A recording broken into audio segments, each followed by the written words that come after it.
Hi everyone, welcome. I'm down here in my wormery, checking in on my yellow buckets, and now we can finally tell what live in these things because I followed through on my little promise to myself, which was to put labels on these. As you can see, African night crawlers live in these buckets. ANC is my abbreviation for African night crawler. And it's been 12 days since we last checked in on these guys. The last check-in was the 5th feeding, so the feeding we're going to be giving them today is feeding number 6. And what I came down here with for them is a couple of banana peels and a couple days worth of coffee. Perhaps not a really large feeding, but the one thing that is going to be really large, and it's going to be what's going to go into bucket number 2 only, which is what's in this bucket right here. Whoa.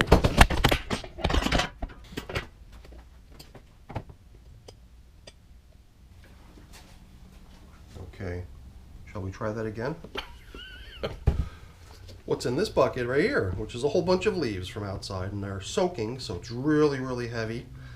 And apologies, by the way, for knocking the camera over. But yeah, we've been talking for a while now about doing one of these set it and forget it tests. And bucket number 2 is where we're going to put all those leaves, piling it right up to the very rim, and then we're going to kind of forget it. Since these systems are 51 days of age, I figured 7 weeks from today, when they hit their 100 days of age, might be a good time to check back in on them.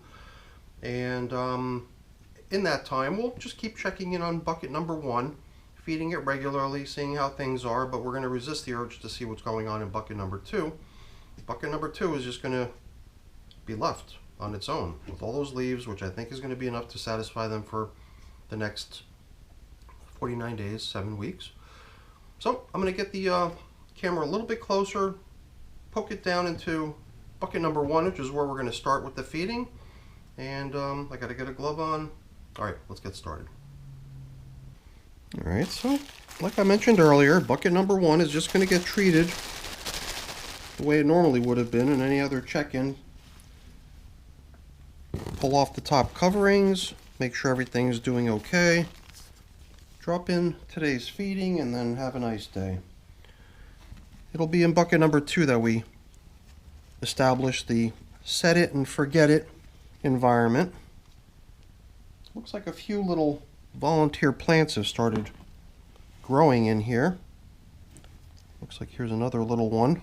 Not sure what I fed last time, but it does seem like whatever it was quite content to begin growing in here.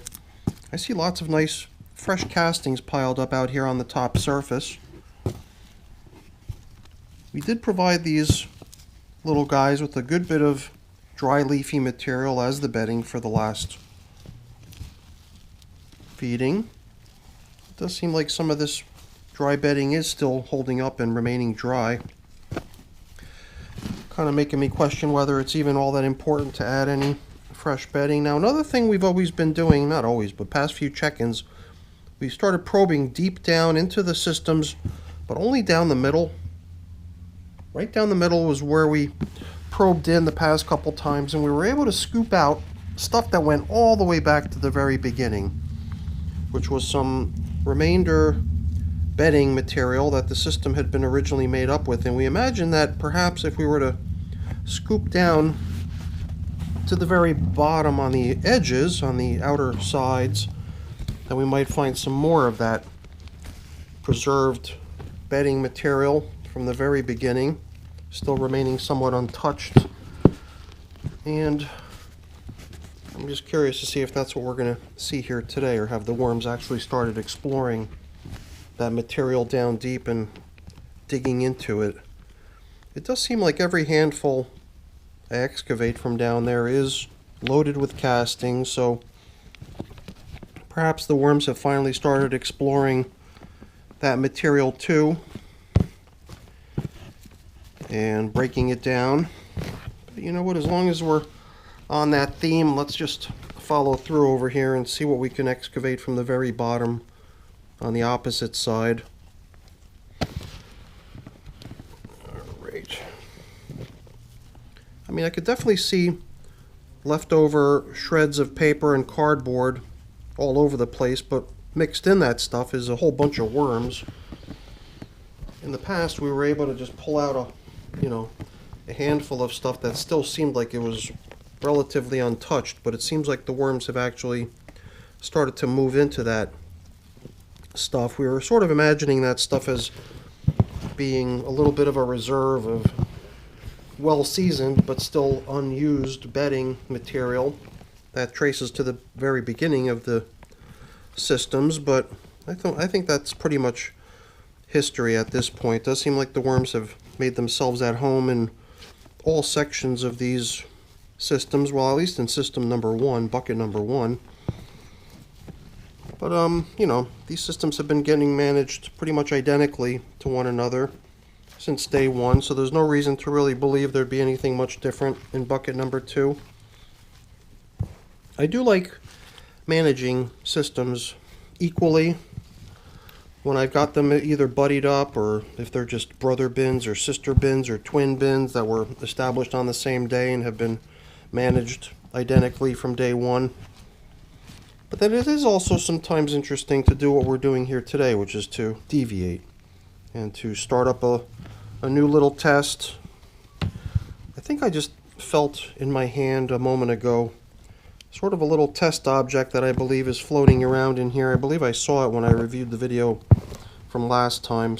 Just an old pumpkin stem that must have come over with the worms from their previous environment, which will eventually break down, but I think as of last check-in it was still holding up pretty good and is probably still in here somewhere, but who knows where. We're not going to go too much out of our way to locate it, but I figured maybe we could check it out, only because I thought I had bumped into it a moment ago. But I think we're ready to drop in a little bit of that bedding material that we bought here for bucket number 2. We'll just use a little bit of that, not much, as the foundation for today's feeding.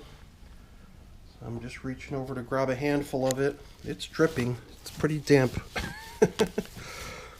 And that was the only thing. I didn't want to over dampen bucket number 2 by bringing in a whole bunch of soaked stuff.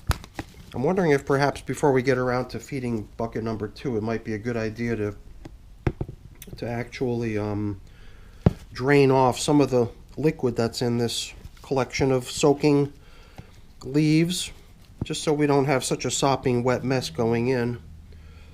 So I think I might actually do that once we get done here, and before we get to work on bucket number 2, perhaps we can try to get rid of some of the excess moisture that's in that collection of leaves, because I really wanted the leaves to be well soaked and, you know, not have to worry about the moisture content. But I think that that's definitely a given at this point. These leaves are definitely soaked. And I'm even wondering if the worms would mind so much if they got a whole bunch of really soaked leaves. Especially if there's not going to be any check-ins. Perhaps a little bit of what we might consider to be excess moisture wouldn't be too bad, you know? We've got replacement coffee filter, so the old feeding zone indicator that we removed in the beginning, I believe that that too can just come in here as supplementary bedding. And perhaps if we were to sprinkle just a little bit more of my worm chow in here right onto that thing, maybe it'll destine it to be gobbled up and eaten by the wormies. It's alright. I feel like I'm just stalling at this point. Let's get on to bucket number 2, which is where we really want it to be. And this is the this is that stem of the pumpkin that I felt my finger bump into earlier. Let's just drop that over there right on top of the feeding zone. Slowly but surely that too will break down to the point where I don't even recognize it anymore when I bump into it. But I usually like to leave stuff like that to go on its own for the most part, rather than helping it along. And that's the reason I'm not busting it up, even though I probably could do so very easily. Alright, bringing back the top covering, working in conjunction with that nice new feeding zone indicator. Just something we normally don't do in my buckets. But I figured, what the heck, let's just throw it in there for the fun of it. And now, you guessed it, it's on to bucket number 2. Let's move bucket number 1 aside. Slide in with the main event, bucket number 2. Alright, well, I did drain off quite a bit of fluid. So this little container here has probably got a couple quarts of fluid in it. And that made the collection of leaves that we're going to be piling in here a lot lighter. That's for sure. So I think we're all set to proceed uninterrupted to the finish line with this game plan now. But then again, those are words that sound awfully a lot like the type of words that would almost certainly jinx us and give us the high likelihood of some sort of undesired situation befalling us before we make it to the finish line. Lots and lots of nice castings piling up in here. Here too, it seems like some of the dry bedding material that we gave them previously has survived in little pockets. Usually like to blend that stuff in after it's been sitting in the bin for a while. It seems like it's due to be utilized by the worms rather than just sitting there dry, unused. And I'm just curious, now that we've already explored the very lower reaches of the outer edges of the other bucket, what things look like in this one. Very similar, unsurprisingly. A whole lot of worms hanging out down there and a lot of castings starting to develop in between the remnants of the leftover bedding material that's still down there, lurking as leftovers that date back to the very beginning of the buckets. So this is going to be a big treat, I think, for these African night crawlers, because African night crawlers, a lot of people will tell you, you pile in a bunch of yummy kitchen scraps for them, banana peels, coffee, whatever, worm chow. And a lot of times it seems like they're even more interested in the bedding that you gave them, whatever kind of bedding it might have been, leaves or paper or whatever it might have been. The African night crawlers, for some reason, do seem to really like their bedding, which is part of the reason I thought that this would be a perfect opportunity for us to do one of these set it and forget it tests, since it is African night crawlers and since they pretty much do view the material with which we can load the system up to its rim, bedding, as a perfectly suitable food source. So I've definitely fluffed things up here quite a bit.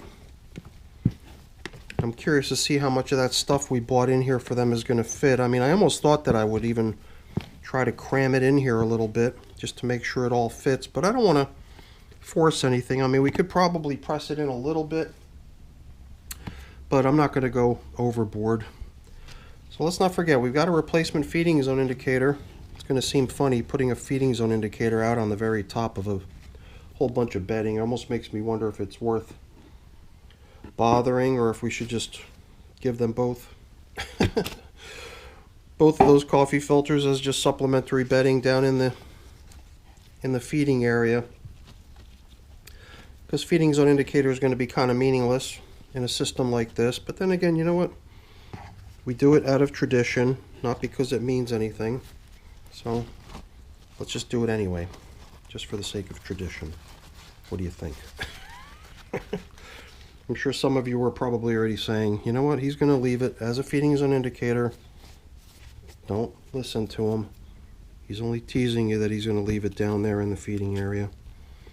So, things look pretty good. Now, the only other thing I thought might be interesting was as I start piling in handfuls of this, all that leafy material that's going to go in, perhaps we can just continue to sprinkle a little bit of worm chow into the layers. Let me just go ahead and demonstrate rather than explaining it. Picture always tells 1,000 words, because after all, these little guys are not going to be getting any more food for the next 7 weeks, right? Won't be checking in on them, so perhaps it would be wise to sprinkle in a little bit of worm chow in between applications of this leafy matter.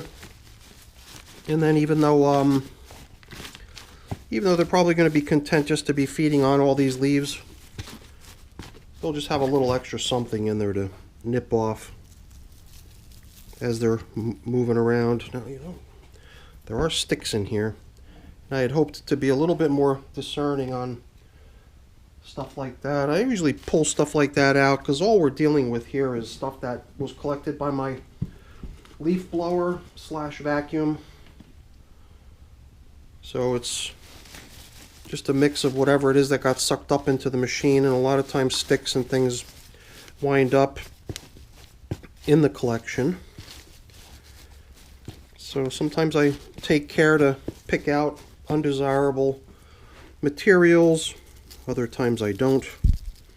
In this case I definitely did not. I just went outside and I grabbed as many leaves as I could fit into the little yellow bucket and proceeded to dampen it. Whoa, this is a really big handful here.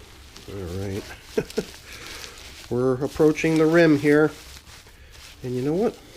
I'm even thinking maybe if we could lift up the camera just a little bit, because I would imagine that things are getting a little bit crowded as far as the view down into the bucket.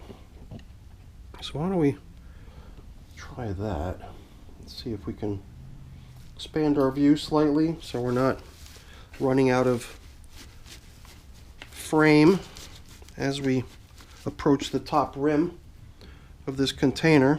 So there's not a whole lot to it. It's pretty much just rinse, repeat. Another fairly large handful of material. And you know, I've not been trying to press down and compress anything really. So perhaps we can gently do a little bit of that right now, just to see if we can make ourselves enough space to bring in yet another fairly generous handful or two.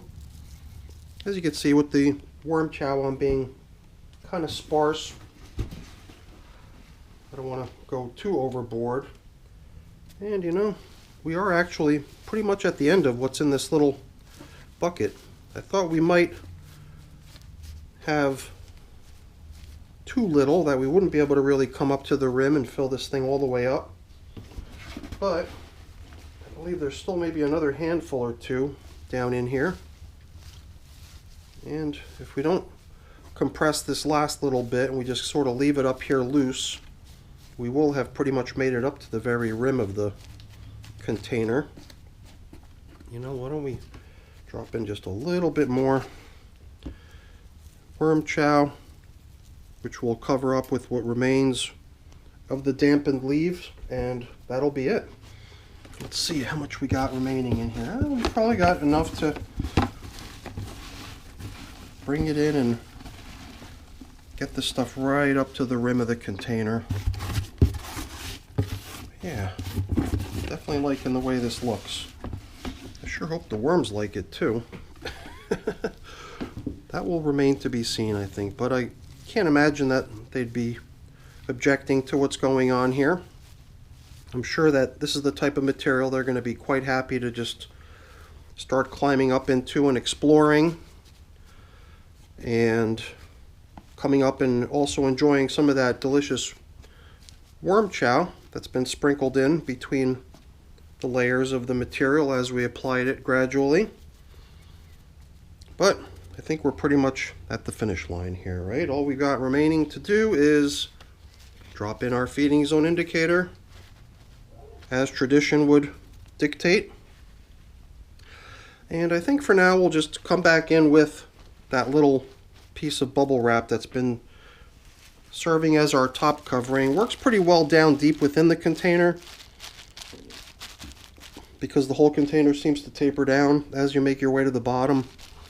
But up here it still seems like it's doing pretty good, covering up pretty good the long way, perhaps leaving a little more than we might want around the edges.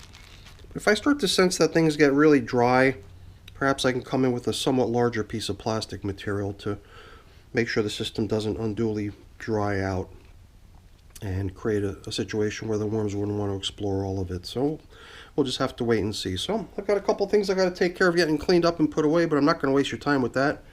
Before I go really quick, let me just say thank you. Thank you so much for watching. Hopefully you enjoyed the video. If you did, as always, please don't forget to leave me a quick thumbs up before you go. That's always really appreciated. And if you haven't done so already, please also consider subscribing to the channel. That's very much appreciated as well. All right, everyone. Have a great day. Thanks for watching. Bye now.